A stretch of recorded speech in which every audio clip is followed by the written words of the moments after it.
جو شخص جو ہے جب وہ وضو کرتا ہے تو جیسے ظاہری گندگی اس کے جسم سے دور ہوتی ہے، اسی طریقے سے باطنی گندگی یعنی گناہ بھی اللہ تعالیٰ اس کے صاف ستھرے کر دیتے ہیں۔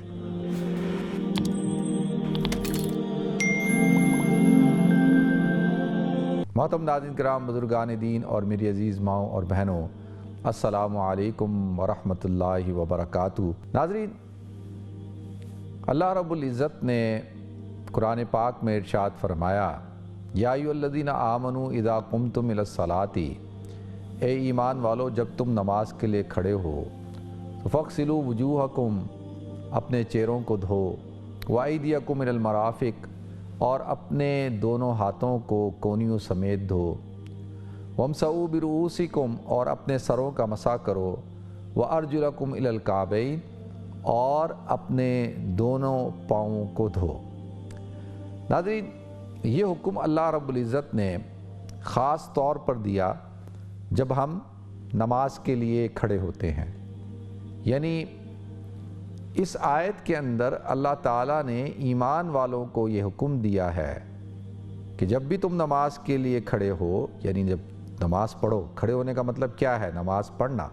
جب تم نماز کو ادا کرو، نماز پڑھو، تو اس سے پہلے تم پر لازمی ہے، تم پر فرض ہے، تم پر ضروری ہے کہ فغسلو کس کا صیغہ ہے؟ امر کا صیغہ، اور غسل یغسلو یعنی اس کا مطلب ہوتا ہے دھونا۔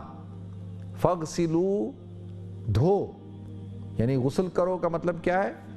غسل کرنے کا مطلب یہ ہے کہ اپنے چہرے کا غسل کرو، یعنی چہرے کو دھو۔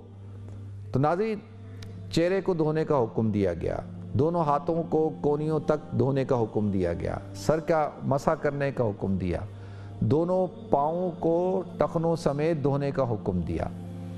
اب یہ چار چیزیں قرآن پاک میں اللہ رب العزت نے بیان کر دی، حکم دے دیا کہ جب بھی تم نے نماز کے لیے کھڑا ہونا ہے تو تم نے غسل کرنا ہے۔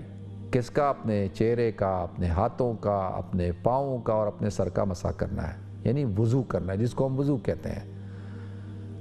ناظرین، یہ فرض ہے، یعنی اگر کوئی شخص جو ہے وضو نہیں کرے گا، بغیر وضو کے نماز پڑھے گا، اس کی نماز نہیں ہوگی۔ یعنی نماز کے لیے وضو کا ہونا جو ہے وہ ضروری ہے۔ تو ناظرین، دن میں 5 نمازیں فرض ہیں، اور اگر آپ ہر نماز کے لیے ایک وضو مقرر کر لیں تو دن میں 5 دفعہ انسان جو ہے وہ اپنے چہرے کو دھوتا ہے، اپنے ہاتھوں کو دھوتا ہے، اپنے پاؤں کو دھوتا ہے، اپنے سر کا مسح کرتا ہے۔ اس سے آپ اندازہ کر سکتے ہیں کہ اسلام کے اندر طہارت کا، نظافت کا اور صفائی کا کیا حکم ہے، اس کی کیا اہمیت ہے۔ جو آدمی 5 دفعہ وضو کرے گا دن کے اندر، آپ مجھے بتائیں کہ اس کے جسم کے اوپر، خاص طور پہ چہرے پر، ہاتھوں پہ، پاؤں پہ، سر پہ کسی قسم کی دھول، مٹی، گندگی ہوگی؟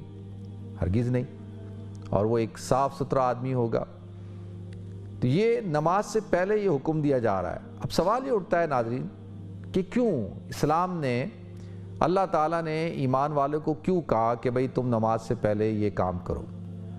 ناظرین، اس کی کئی وجوہات ہیں۔ سب سے بڑی وجہ تو یہ ہے کہ جب آپ نماز کے لیے کھڑے ہوتے ہیں اور آپ جب وضو کر لیتے ہیں تو وضو کے ذریعے سے آپ کے اندر بشاشت پیدا ہو جاتی ہے، آپ کے اندر فریشنس پیدا ہو جاتی ہے، آپ حشاش بشاش ہو کر عبادت کرتے ہیں، نماز پڑھتے ہیں۔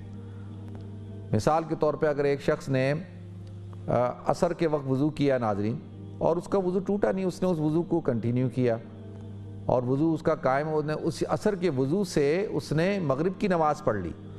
اب آپ دیکھیں، بالکل نماز اس کی ہوگی کیونکہ وہ وضو سے ہے، لیکن اس کے اندر آپ وہ فریشنس اور بشاشت نہیں دیکھیں گے۔ اس لیے کہا کہ وضو کے اوپر وضو کرنا نور علی نور ہے۔ تو مقصد کیا ہے؟ مقصد یہ ہے کہ انسان پاک صاف ہو کر اللہ کے سامنے کھڑا ہو، تو حکم دیا جا رہا ہے کہ بھئی جسم کا پاک ہونا بھی ضروری ہے۔ اسی طریقے سے یہ تو وہ اعضاء ہیں نا جو کھلے ہوئے ہیں، جو نظر آتے ہیں۔ مثال کے طور پہ میرا چہرہ نظر آ رہا ہے، میرا چہرہ کھلا ہوا ہے، میرے ہاتھ کھلے ہوئے ہیں، میرے پاؤں جو ہے وہ کھلے ہوئے ہیں، نظر آتے ہیں، ننگے ہوتے ہیں۔ تو ظاہر سی بات ہے کہ دھول مٹی بھی ان کے اوپر لگے گی۔ جب دھول مٹی ان کے اوپر لگے گی، نجاست گندگی ان کے اوپر لگے گی، تو دھونے کا بھی حکم انہی کو دیا گیا۔ اب اگر ہر نماز سے پہلے حکم دے دیا جاتا کہ بھئی غسل کرو، تو یہ تو حرج ہوتا، یہ تو تکلیف مالا یطاق، یعنی آپ ایسے کام کا حکم دے رہے ہیں جو انسان کے بس میں نہیں ہے۔ وہ کیسے ہر نماز سے پہلے غسل کرے گا؟ تو وہ تو ممکن نہیں۔ تو اللہ تعالیٰ نے انسان کی آسانی کے لیے، ایمان والے کی سہولت کے لیے ان اعضاء کا حکم دیا جو عام طور پہ کھلے ہوئے ہوتے ہیں۔ اسی لیے فرمایا کہ جب جو شخص جو ہے جب وہ وضو کرتا ہے تو جیسے ظاہری گندگی اس کے جسم سے دور ہوتی ہے، اسی طریقے سے باطنی گندگی یعنی گناہ بھی اللہ تعالیٰ اس کے صاف ستھرے کر دیتے ہیں۔ اس کے گناہ بھی یعنی حتیٰ یعنی جو ناخن ہے تحت اظفارہ، اس کی جو جیسے ناخنوں کے اندر گندگی صاف ہوتی ہے نا، اسی طریقے سے جو گناہ ہوتے ہیں وہ بھی پورے جسم سے اس کے صاف ہونا شروع ہو جاتے ہیں۔ ہاتھوں کے ذریعے سے جو گناہ کیے ہیں وہ دھل گئے، اسی طریقے سے جو ہے چہرے کے اندر جو ہے وہ آنکھ ہے، پھر جو ہے وہ زبان ہے، اور پھر کان ہے۔ جب آپ اس کا مسح کرتے ہیں، خلال کرتے ہیں، تو اس کے ذریعے سے سارے اعضاء جو ہے وہ ان کے گناہ جو ہے معاف ہو جاتے ہیں۔ پاؤں کو دھوتے ہیں تو پاؤں کے ذریعے سے، سر پہ مسح کرتے ہیں تو دماغ کی افکار، سوچ جو ہوتی ہیں وہ اس کے اندر جو گندگی ہوتی ہے وہ ساری صاف ہو جاتی ہے۔ تو اسلام ناظرین ایک بنیادی طور پر ایک ایسا مذہب ہے جس کے اندر صفائی کو بڑی اہمیت دی گئی ہے۔ اسی لیے فرمایا گا نظافہ نصف الایمان، کہ جو صفائی ہے وہ نصف ایمان ہے، نصف ایمان۔ الطہارہ شطر الایمان، طہارت جو ہے وہ ایمان کا جزو ہے۔ ایک جگہ کیا کہا جا رہا ہے؟ جز ہے۔ اور الطہارہ فرمایا گیا نظافہ نصف الایمان، اور نظافت جو ہے وہ نصف ایمان ہے۔ اور ہر موقع کے اوپر دیکھیں، یہ تو جب ہے کہ جب آپ کا وضو نہیں ہے تو آپ کو وضو کرنا ہے۔ وَإِن كُنتُمْ جُنُوبًا فَاتَّطَہَّرُوا، اور جب آپ پر غسل فرض ہو جاتا ہے، آپ حالت جنابت میں ہوتے ہیں، تو فَاتَّطَہَّرُوا مبالغے کا صیغہ لے کر آئے کہ فَاتَّطَہَّرُوا، خوب طہارت حاصل کرو۔ یعنی اب کیا ہے کہ اب آپ نے کیا کرنا ہے؟ غسل کرنا ہے۔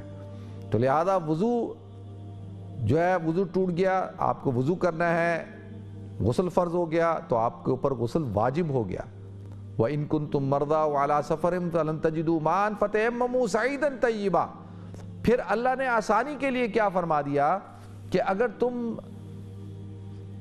مریض ہو، بیمار ہو، اور تم سفر پہ ہو، مسافر ہو، فَلَمْ تَجِدُوا مَاءً، تمہیں پانی نہیں مل رہا، تم پانی کو نہیں پاتے، 1 میل کی مسافت پر آپ سفر کر رہے ہیں، ٹریولنگ کر رہے ہیں، پانی نہیں ہے۔ اتنا پانی ہے کہ بھئی وہ پینے کے لیے کافی ہو سکتا ہے کہ اگر اس سے وضو کریں گے تو یا غسل کریں گے تو وہ پانی ختم ہو جائے گا۔ تو شریعت یہ کہتی ہے کہ اس پانی کو پینے کے لیے رکھ لیا جائے، وضو اور غسل کے لیے تیمم کر لیا جائے۔ 1 میل کی مسافت پر اگر پانی ہے within the 1 mile، تو آپ کو وہ پانی تلاش کر کے کیا کرنا ہوگا؟ وضو کرنا ہوگا۔ اور اگر پانی نہیں ہے 1 میل کی ریڈیس کے اندر، تو پھر آپ کو تیمم کرنا ہوگا۔ اگر ہے تو آپ کو پھر وضو کرنا ہے، غسل نہیں کرنا ہے۔ لیکن اگر ایسا ہے کہ پانی مل ہی نہیں رہا، لیکن اب پانی نہیں مل رہا اور جو ہے وہ نماز کا وقت جا رہا ہے، جیسے حضرت عائشہ صدیقہ رضی اللہ تعالیٰ عنہ کا ہار جو ہے گم ہو گیا اور اس کو ڈھونڈنے کے اندر عصر کا وقت ختم ہو رہا تھا، تو اللہ تعالیٰ اور حضور کو یہ سٹریس ٹینشن ہو گئی کہ بھئی نماز قضا ہو جائے گی اور پانی بھی نہیں تھا۔ تو لہذا اس وقت میں یہ حکم نازل ہوا کہ بھائی آپ کیا کریں، نماز کو قضا نہ کریں بلکہ کیا کریں؟ تیمم کر لیں۔ فَتَيَمَّمُوا صَعِيدًا طَيِّبًا، اور تیمم کے اندر کیا فرمایا؟ فَامْسَحُوا بِوُجُوهِكُمْ وَأَيْدِيَكُمْ، کہ تم اپنے چہروں کا اور دونوں ہاتھوں کا تم نے مسح کرنا ہے بس۔ تو لہذا ناظرین یہ اسلام کا بنیادی طور پر حکم ہے کہ صفائی کا خیال رکھا جائے، نظافت کا خیال رکھا جائے، اور انسان ہر موقع کے اوپر، خوشی کے موقع کے اوپر غسل کیا جائے۔ عیدین کا موقع ہے غسل کرو، اسی طریقے سے حدیث میں آتا ہے جمعے کے دن جو ہے غسل کرو، جمعے کی نماز کے لیے غسل کرو، اور بعض ائمہ کے نزدیک جمعے کے دن غسل کرنا جو ہے وہ واجب ہے، ہمارے نزدیک سنت ہے، یعنی غسل آپ نے جو ہے وہ میت کو غسل دیا، خود غسل کرو۔ اب آپ دیکھیں غسل کرنے کا حکم دیا جا رہا ہے کہ وضو کرنے کا حکم دیا جا رہا ہے، غسل کرنے کا حکم دیا جا رہا ہے کہ تاکہ انسان اپنے جسم کو پاک صاف رکھے۔